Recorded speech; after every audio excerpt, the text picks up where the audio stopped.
2019 में एसआई के लिए नोटिफिकेशन निकला सब इंस्पेक्टर के पद की बहाली के लिए। पहला सवाल यह था कि जब 2019 में यह मामला था, यह 2021 चल रहा है, 2 साल हुआ, अभी तक देखा जाए तो लोगों की ज्वाइनिंग नहीं हुई है, पहली बात। दूसरा सबसे अहम सवाल यहां पे यह उठा जिसपे आक्रोश है, वो हमें कल पता चला जब हम लोगों की टीम ने रिसर्च किया तो, कि जब इसका सेकेंड ईयर का एग्जाम हुआ था, रिटन एग्जाम, उसमें कुछ विद्यार्थियों के जो पासिंग मार्क्स थे उससे भी 10 नंबर ज्यादा था उन्हें, लेकिन इसके बाद भी मेरिट में उनका नाम नहीं था ताकि वो फिजिकल के लिए उपस्थित हो।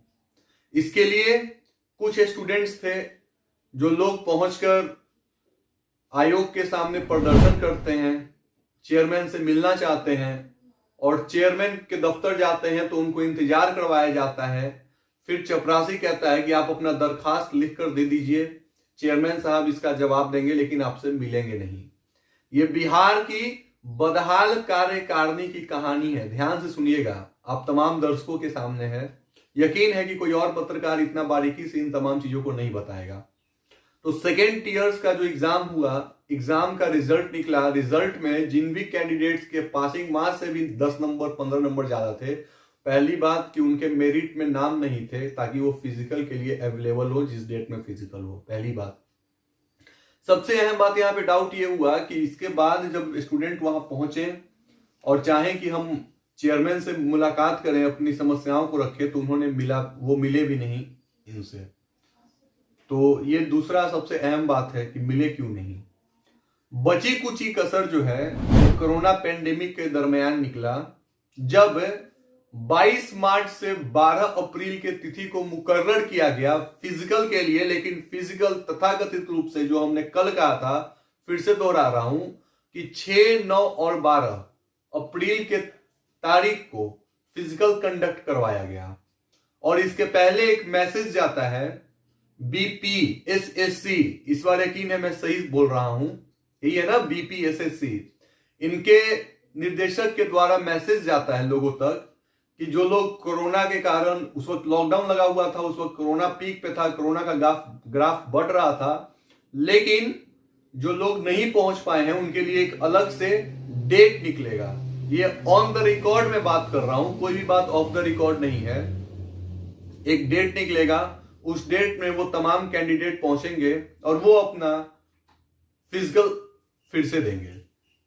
अब कुछ इसमें ऐसे थे जो कोरोना से जूझ रहे थे, कुछ थे जो आइसोलेट हो रखे थे, कुछ थे जो बहुत दूर थे, ट्रांसपोर्टेशन की कमी के कारण पहुंच नहीं पाए। लेकिन उस डेट को फिजिकल तो होता है, और कैंडिडेट जो नहीं पहुंच पाते हैं, जिनके लिए फिर से डेट निकलने के लिए उम्मीद में वो इंतजार करते हैं, उनके इंतजारों पे पानी फिर जाता है और फिर से कोई डेट नहीं निकलता है।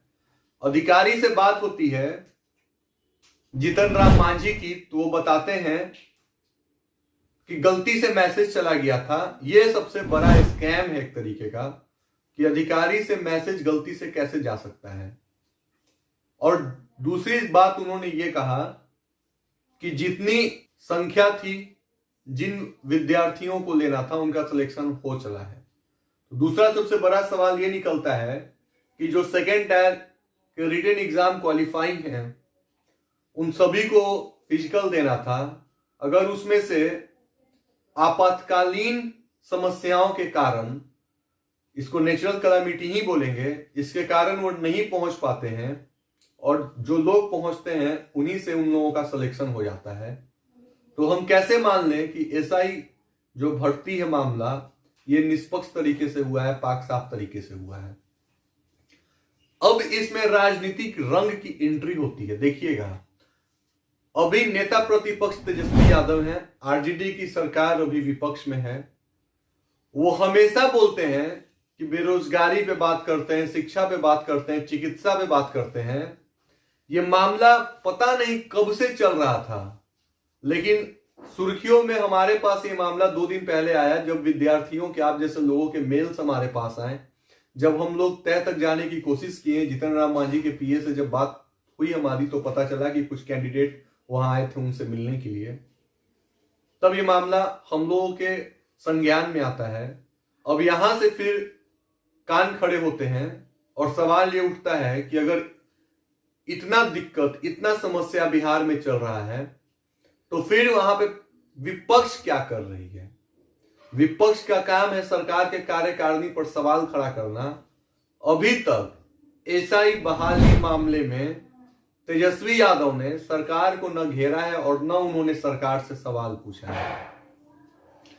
एसआई का ये जो मामला है, अगर एक तरीके से देखा जाए तो इसे लिपापोती करके हमें पता है कि ठंडे बस्ते में डाल दिया जाएगा, लेकिन अभी हम इस पे सीरीज चलाएंगे और सीरीज दर सीरीज इसके तमाम पोल को खोलेंगे।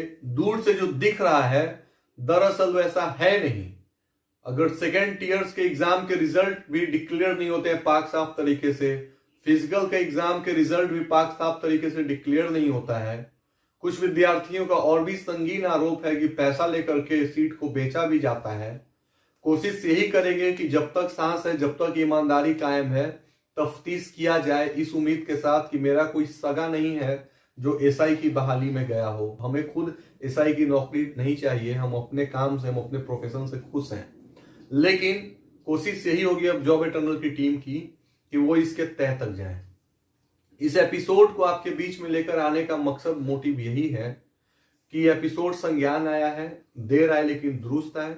इस मामले में जहां कहीं भी कमियां रही हैं उन तमाम परतों को खोला जाएगा, बेबाकी से सरकार से सवाल पूछा जाएगा।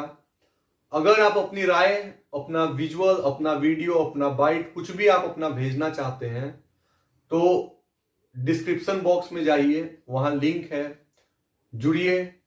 ट्विटर, इंस्टाग्राम, तमाम अलग अलग जगहों पे, हमारे OTT अलग अलग प्लेटफॉर्म्स पे, और आप हमें मैसेज ड्रॉप करिए। धन्यवाद।